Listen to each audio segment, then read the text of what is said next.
October is Domestic Violence Awareness Month. I'm continuing to cover this book, Why Does He Do That by Lundy Bancroft. Today we're continuing with chapter 2. Myth number 6. He loses control of himself and he just goes wild. He cites an example of a woman he has interviewed by telephone called Sheila, and she describes rages that his client, Michael, would periodically have. So he would go absolutely berserk, start throwing things, smashing things, and then once the storm passes, he will calm down and then he'll kind of feel ashamed of himself. He asked Sheila 2 questions. Number 1, when things got broken, were they Michael's or hers? After thinking about it for a long time, she said, actually, he would only break my things. And then number 2, he asked her, who cleans up the mess? She answered that she does. So he said to her, see, Michael's behavior isn't nearly as berserk as it looks. And if he really felt so remorseful, he'd help to clean up.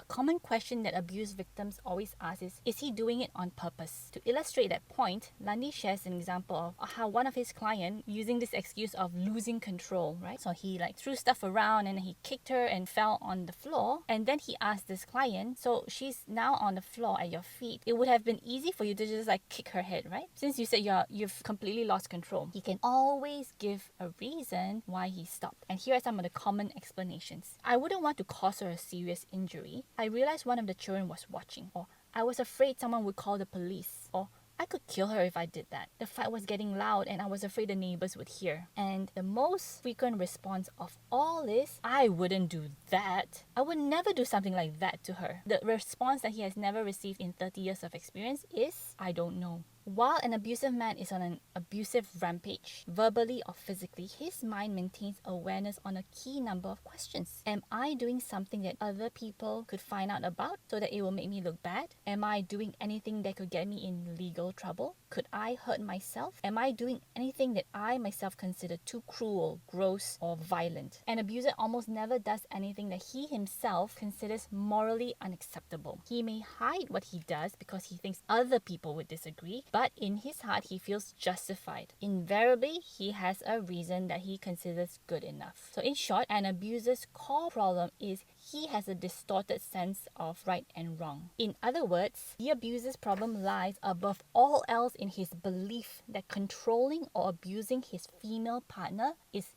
justified. There is always a degree of consciousness that goes into their cruel and controlling actions. Even the physically violent abuser shows self-control. The moment police pull up in front of the house, for example, he usually calms down immediately, and when the police officer enters, he speaks to them in a friendly and reasonable tone. They will almost never find a fight in progress. And one of the recent examples is the documentary on Gabby Petito, the couple who live in a camper van. So he must have been abusing Gabby, and then police were called, and obviously she's in distress, and he's just nicely chatting with the police officer, very friendly, and then they found her to be the problem. This is a very, very common scenario. Abusers are able to turn their charm on and off just like that. Once the police officer or an authority figure leaves, then the mask drops and they go back to their abusive behavior. Myth number 7. He's too angry. He needs to learn anger management skills. This is a big one.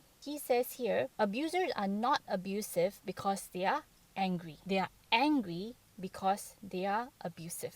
Abusers carry attitudes that produce fury. Everybody gets angry. In fact, most people have at least occasional times when they get too angry out of proportion to the actual event or beyond what is good for their health. Some people even give themselves ulcers and hypertension and things like that, but they don't necessarily abuse their partners. The abuser's explosive anger can divert your attention from all the disrespect, irresponsibility, talking over you, lying, and other abusive and controlling behaviors that he exhibits, even at times when he isn't especially upset. So, while his loudest, most obvious, most intimidating forms of abuse comes out when he is angry, his deeper pattern is operating all the time. Myth number 8, he's crazy. He's got some mental illness that he should be medicated for. In Lundy's experience, about 1 in 6 of his clients have a mental disorder. So it says here, mental illness doesn't cause abusiveness any more than alcohol does. What happens is rather that the man's psychiatric problem interacts with his abusiveness to form a volatile combination. So, for example, if he's depressed, then he may stop caring about the consequences of his actions, which may cause him to suffer. He says here, this diagnosis is erroneous, if is made solely on the basis of his abusive behavior. A man whose destructive behaviors are confined primarily or entirely to intimate relationships is an abuser, not a psychiatric patient. And also he says, so far, no medications have yet been discovered to turn an abuser into a loving, considerate, and appropriate partner. It will just take the edge off of his worst behavior if he does that. Basically, you are only buying time. You cannot cure an abusive man, especially one who actually has a mental disorder. Myth number 9. He hates women. His mother or some other woman must have done something terrible to him.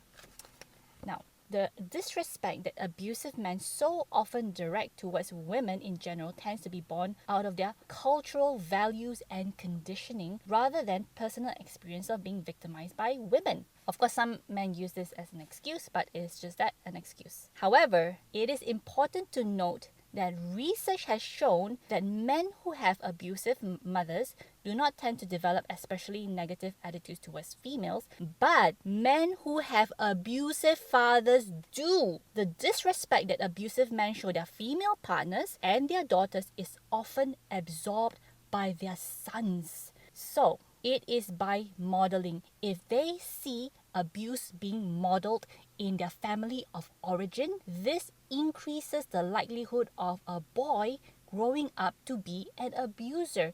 And oftentimes, a girl who sees that dynamic play out in her parents' relationship, guess what? She tends to be a victim of abuse because she thinks that's normal. That's how a man should treat his wife.